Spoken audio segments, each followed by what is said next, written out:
আজকাল আমাদের সমাজে একটা উগ্রপন্থী বাতিলপন্থী দলের আবির্ভাব।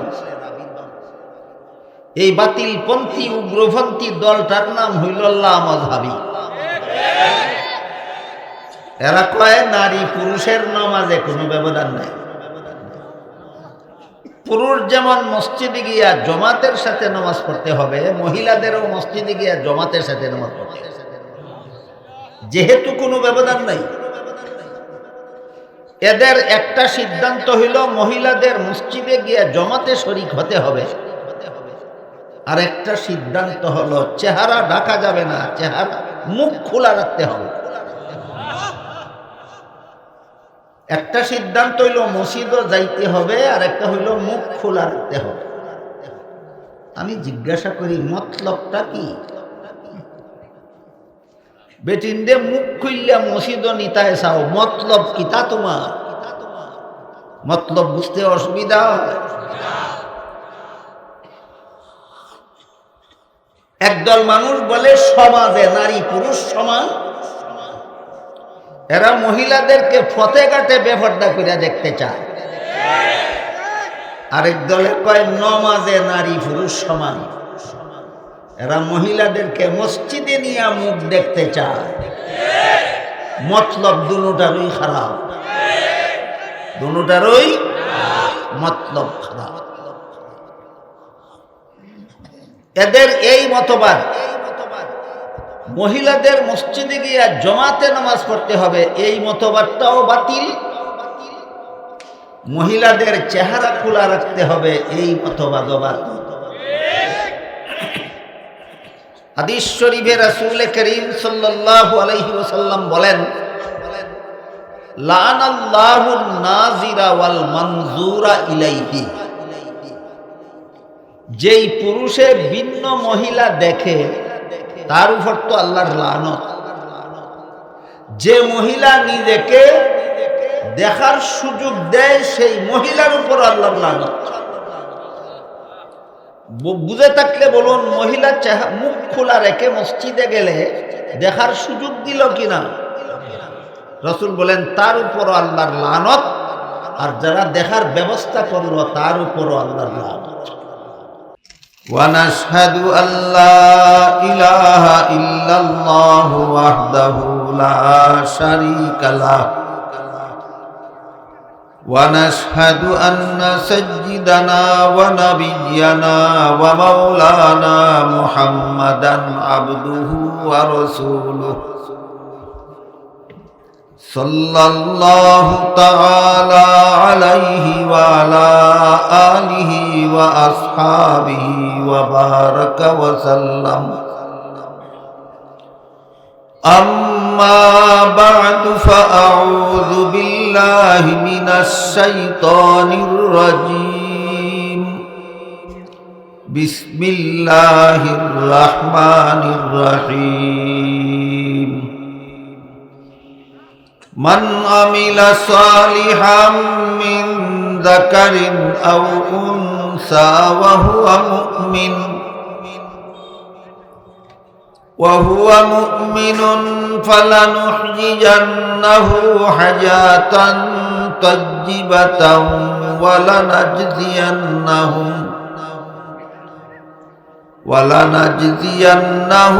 أجرهم بأحسن ما كانوا يعملون. بارك الله لنا ولكم في القرآن العظيم ونفعنا وإياكم بالآيات والذكر الحكيم. শ্রদ্ধেয় সভাপতি হযরত উলামায়ে কেরাম, সম্মানিত সুধী সমাজ, দূর দূরান্ত থেকে আগত সর্বস্তরের মুসলমান ভাইয়েরা আমার ও আমার পর্দানিশীন মা ও বোনেরা, পবিত্র কোরআনের যে আয়াত আমি আপনাদের সামনে তিলাওয়াত করেছি, তাতে আল্লাহ বলেন, কোনো মানুষ যদি মুমিন হয় আর আমল ভালো করে, অন্য আয়াতে এই 2 গুণের সাথে আরো 2 গুণ আল্লাহ যুক্ত করেছেন।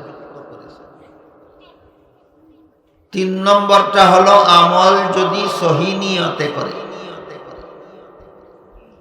আর 4 নম্বর গুণ হলো আমল যদি নবীর তরিকা মতে করে।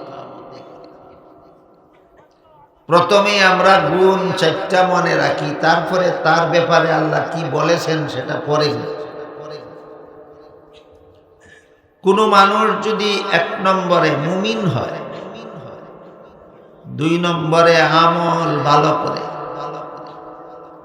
3 নম্বরে আমল সহি নিয়তে করে, 4 নম্বরে আমল নবীর তরিকা মতে করে। বুঝে থাকলে একটু বলুন তো দয়া করে, কত গুণ চাই? 1 নম্বর মুমিন হওয়া, 2 নম্বর নেক আমল করা, 3 নম্বর সহি নিয়তে করা, 4 নম্বর নবীর তরিকা। এই 4 গুণ বিশিষ্ট মানুষটা আল্লাহ বলেন পুরুষ হোক অথবা নারী হোক, আমি আল্লাহ তাকে পবিত্র জীবন দান করব। 4 গুণওয়ালা নারী পুরুষকে আল্লাহ পবিত্র জীবন দান করবে, আর আমলের তুলনায় বহু গুণ বেশি পুরস্কার দান করবে। এই আয়াতের বিষয়গুলির মধ্যে অনেক কথাই আছে ব্যাখ্যা সাপেক্ষ, বিস্তারিত ব্যাখ্যা বিশ্লেষণের মাধ্যমে বুঝার মতো। সবগুলির ব্যাখ্যা একই দিনে করে শেষ করা সম্ভব না। এর মধ্যে আজকে শুধু আমি 2টা কথার ব্যাখ্যা আপনাদের সামনে তুলে ধরার চেষ্টা করব, যদি আল্লাহ তৌফিক দেন। একটা হলো 4 গুণ বিশিষ্ট মানুষটা নারী অথবা পুরুষ হোক, আল্লাহ কেন বললেন? তার কারণ হলো এর মাধ্যমে আল্লাহ বুঝাইতে চাইছেন আল্লাহর দৃষ্টিতে এমন একটা ক্ষেত্র আছে যে ক্ষেত্রে নারী পুরুষ সমান। কোন ক্ষেত্র?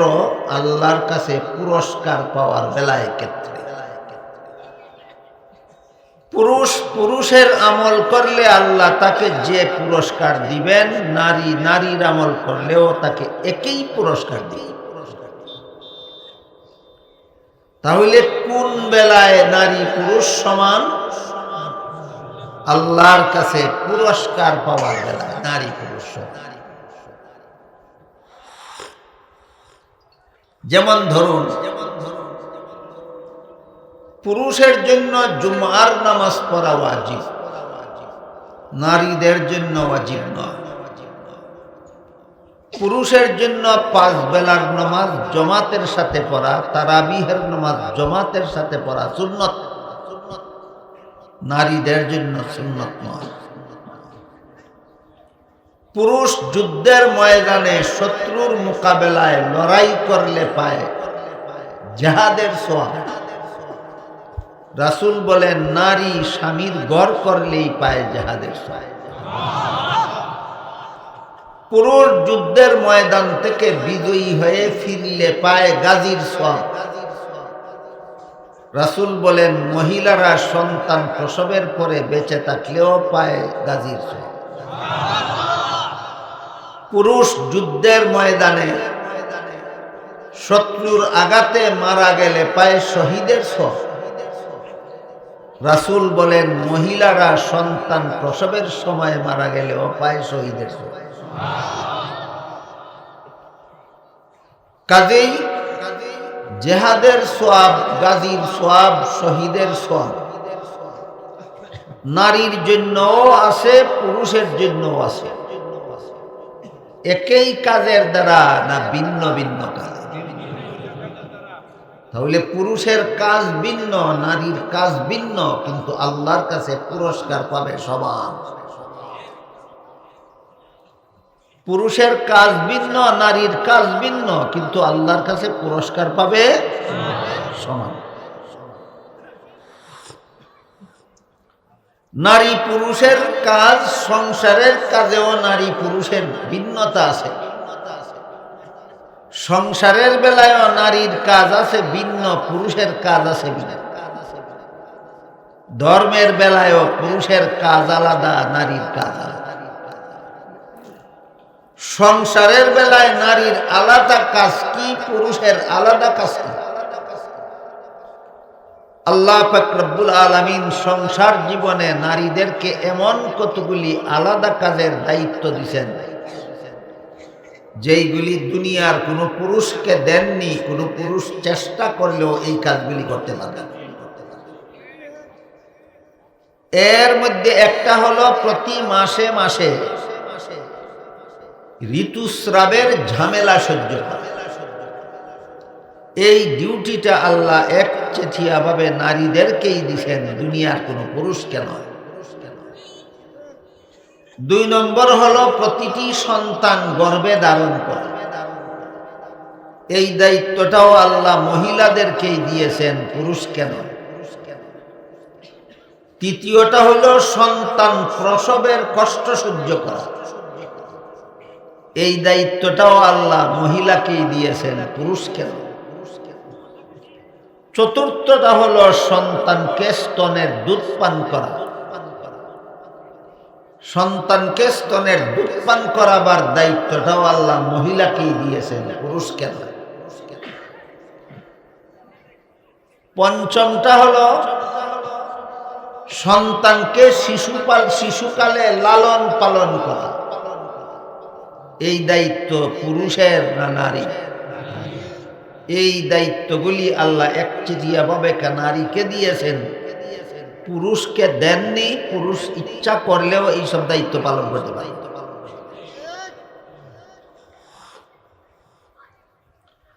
আর পুরুষকে সংসার জীবনে একটা মাত্র দায়িত্ব দিছে, সেটা হলো উপার্জনে শ্রম খাটা। কৃষিকাজ করতে হলে পুরুষ করবে, ব্যবসা করতে হলে পুরুষ করবে, চাকুরি করতে হলে পুরুষ করবে। পুরুষের উপার্জিত সম্পদে নারীকে দিয়েছেন আল্লাহ ভোগ দখলের অধিকার। উপার্জনের দায়িত্ব পুরুষের, আর উপার্জিত সম্পদে ভোগ দখলের অধিকার নারী। এই জন্যই ইসলামের বিধানে একটা মেয়েকে জন্মের পর থেকে বিয়ের পূর্ব পর্যন্ত লালন পালনের দায়িত্ব বর্তায় বাবার উপর, আর বিয়ের পর থেকে মরণ পর্যন্ত তার লালন পালনের দায়িত্ব বর্তায় স্বামীর উপর। বিয়ার আগ পর্যন্ত মেয়ে বাবার উপার্জিত সম্পদ শুধু উপভোগ করবে, বিয়ার পর থেকে মরণ পর্যন্ত স্বামীর উপার্জিত সম্পদ শুধু উপভোগ করবে। কাজেই উপার্জনের দায়িত্ব পুরুষের, ভোগ করার অধিকার নারী। পুরুষকে কটা দায়িত্ব দিলেন? একটা। কি? উপার্জন। এখন যদি কোনো পুরুষ মহিলাদের 5টা দায়িত্বের একটাও পালন করতে পারে না, আর নিজের মাত্র একটা দায়িত্ব, এটাও নারীকে দিয়েই পালন করাইতে চায়, এই পুরুষটা দুনিয়াতে আসলো কি গুড়ার ঘাস কাটতো? তুমি দুনিয়াতে আইসো কি তার লাগে? গুড়ার ঘাস কাটতাই না। বেটির ফাঁস খামের একটাও ভালো না, তোমার একটা মাত্র খাম বেটিরে দিলাম, যে তুমি গুড়ার ঘাস কাটতে আইসো দুনিয়ায়।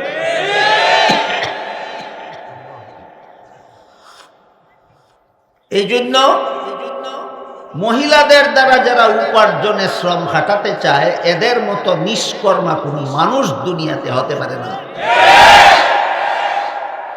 আর যে মহিলা নিজের ফাঁস কামের একটাও পুরুষকে দিতে পারে না, আবার পুরুষেরটাও করতে যায়, এদের মতো বুকা দুনিয়াতে কোনো মানুষ হতে পারে না।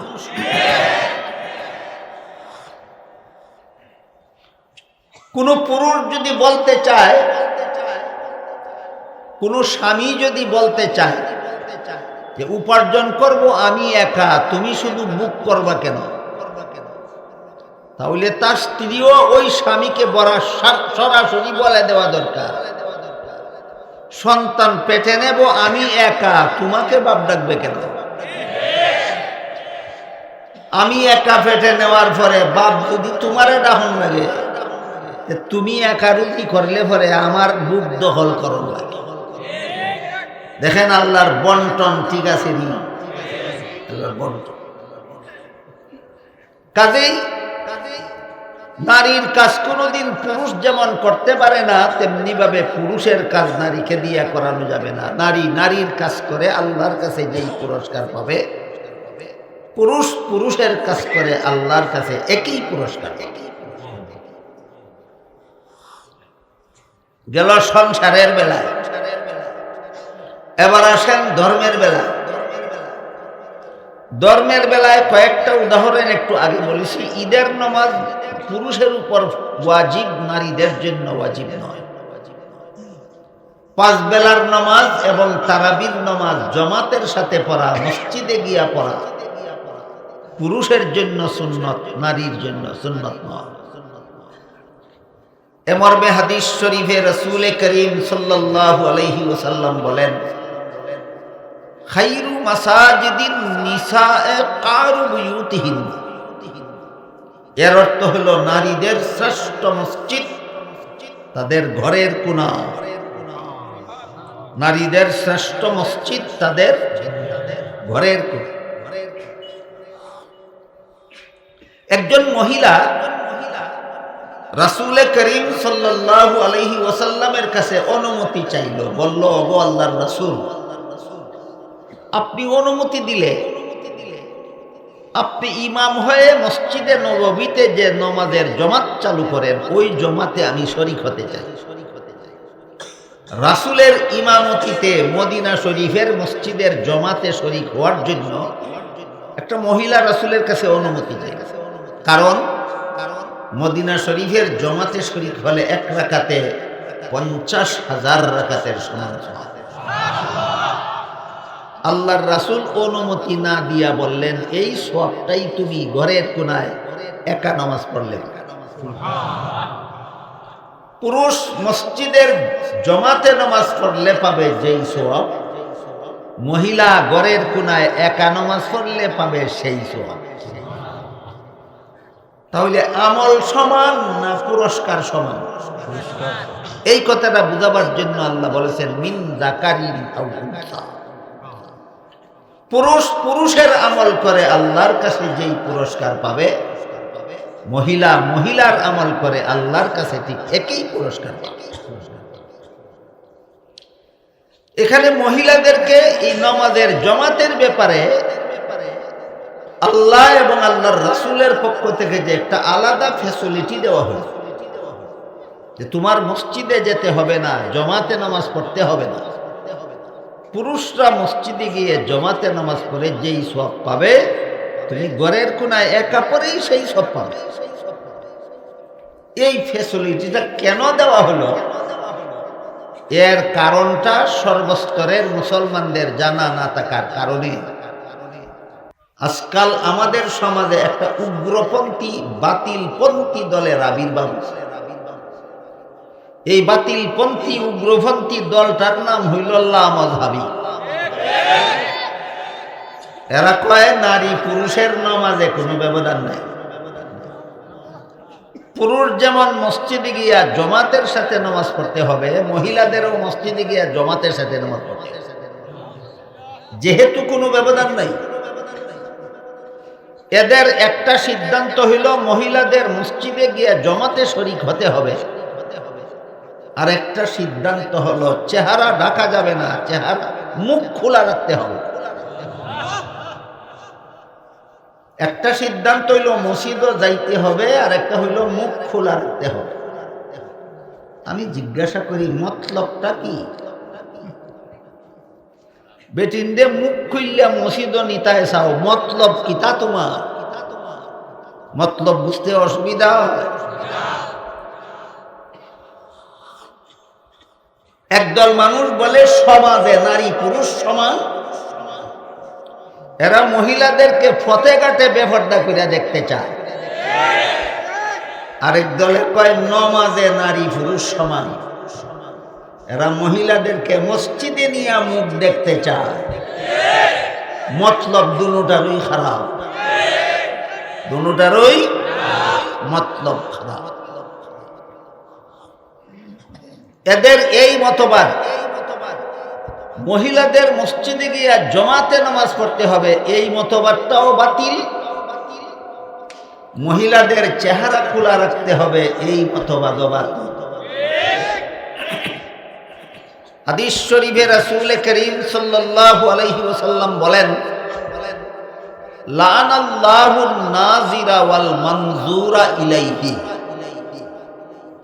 যেই পুরুষে ভিন্ন মহিলা দেখে তার উপর তো আল্লাহর লানত। যে মহিলা নিজেকে দেখার সুযোগ দেয় সেই মহিলার উপর আল্লাহর লানত। বুঝে থাকলে বলুন, মহিলা মুখ খোলা রেখে মসজিদে গেলে দেখার সুযোগ দিল কিনা? রাসূল বলেন তার উপরও আল্লাহর লানত, আর যারা দেখার ব্যবস্থা করলো তার উপরও আল্লাহর লানত। সুতরাং মহিলাদের মুখ খুলে মসজিদে যাওয়া সওয়াবের কাজ না, গুনার কাজ। মহিলাদের মুখ খুলে মসজিদে যাওয়া গুনার কাজ। আমাদের বুঝার ব্যাপার হল, পুরুষ মসজিদে গিয়া যদি জমাতে নামাজ পড়তে হয়, তাহলে পুরুষের নামাজ পড়ার জন্য আলাদা কিছু সময় ব্যয় হয়, আলাদা কিছু শ্রম দিতে হয়। যদি গাড়ি নিয়ে মসজিদে যেতে হয়, আলাদা কিছু তেলের পয়সাও খরচ করতে হয়। মহিলাদের আলাদা সময় ব্যয় করারও দরকার হয় না, আলাদা শ্রম দেওয়ারও দরকার হয় না, আলাদা খরচেরও দরকার হয় না। ঘরের কোনায় একা নামাজ পড়ে ফেললেই পুরুষ মসজিদে গিয়া জমাতে নামাজ পড়ে যেই সওয়াব, রাসূল বলেন মহিলা ঘরের কোনায় একা নামাজ পড়লে সেই সওয়াব। আমলে বেশ কম, আমলে সমান না পুরস্কারের বেলায় সমান? পুরস্কারের।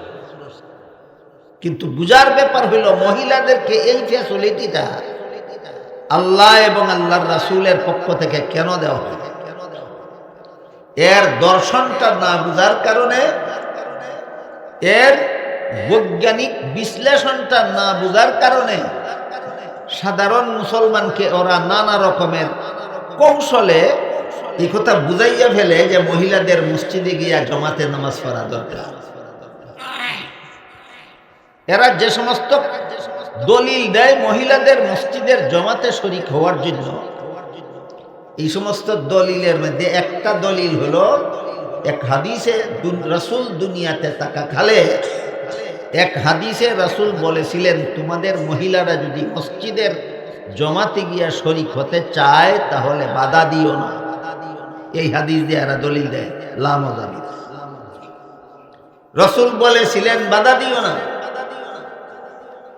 এই যে দলটা, যে দলটায় বর্তমান সমাজে নানা রকমের এই একতলাপ সৃষ্টি কইরা সমাজে ফিতনা লাগাইতেছে, এই দলটার নাম হইল লামজাবি। এই লামজাবিরা কথায় কথায় বলে তাকে বুখারী শরীফের হাদিস মানে।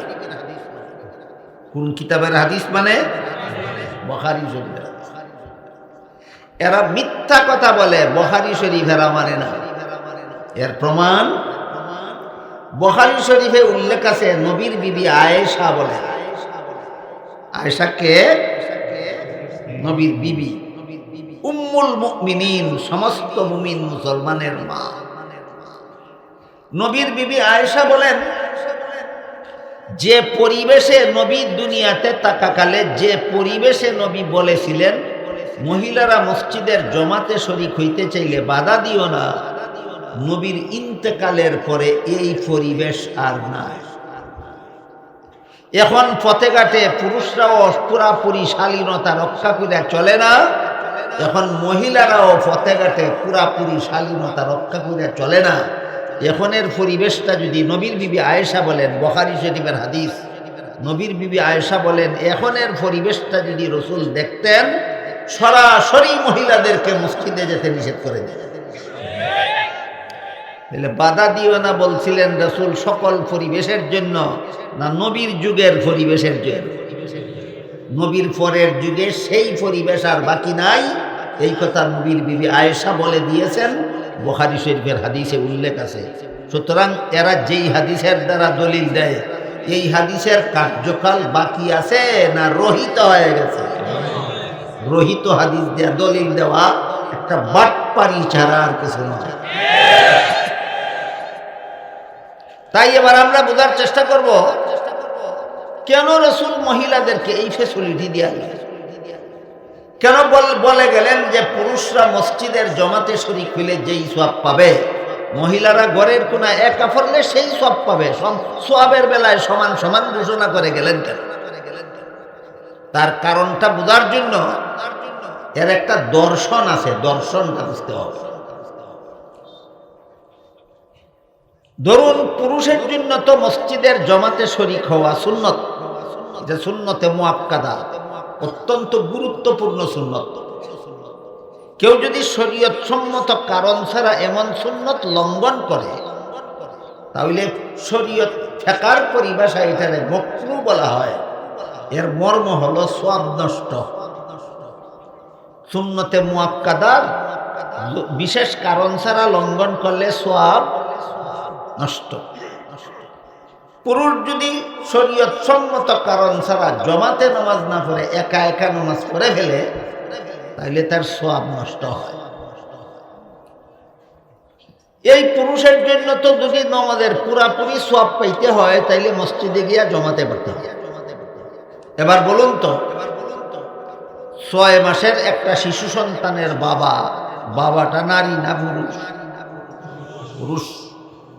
মসজিদে গিয়া জমাতে নামাজ পড়া তার জন্য সুন্নত কিনা? সুন্নত। কত বৎসরের সন্তানের বাবা?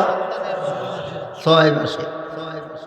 এই 6 মাসের শিশু সন্তানকে কুলে নিয়ে যাবে মসজিদে না ঘরে রেখে যাবে? ঘরে রাখার কথাটা আমরা পরে আলোচনা করব। আগে ধরে নিন তোমার সন্তান তুমি তোমার কুলে নিয়ে মসজিদে গিয়া নামাজ, তারে যদি বাধ্য করা হয় 6 মাসের সন্তান কুলে নিয়েই মসজিদে গিয়া জমাতে শরীক হও, 6 মাসের সন্তান কুলে নিয়ে কি রুকু সাজদা করা যায়? তাহলে কুলে নিয়ে কি পারবে নামাজ পড়তে? তারপরও লামাযাবিদের চাপের মুখে যদি সন্তান কুলে নিয়েই মসজিদের জমাতে শরীক হয়, আর 1 রাকাত পড়ার পরে 2 রাকাত পড়ার পরে যদি সন্তান পেশাব করে দেয়, না সম্ভাবনা নাই?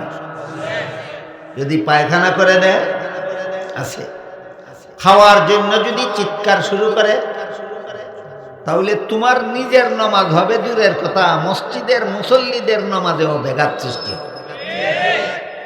কাজেই 6 মাসের শিশু সন্তান কুলে নিয়ে বাবার পক্ষে মসজিদে গিয়া জমাতে শরীক হওয়ার সুযোগ নাই।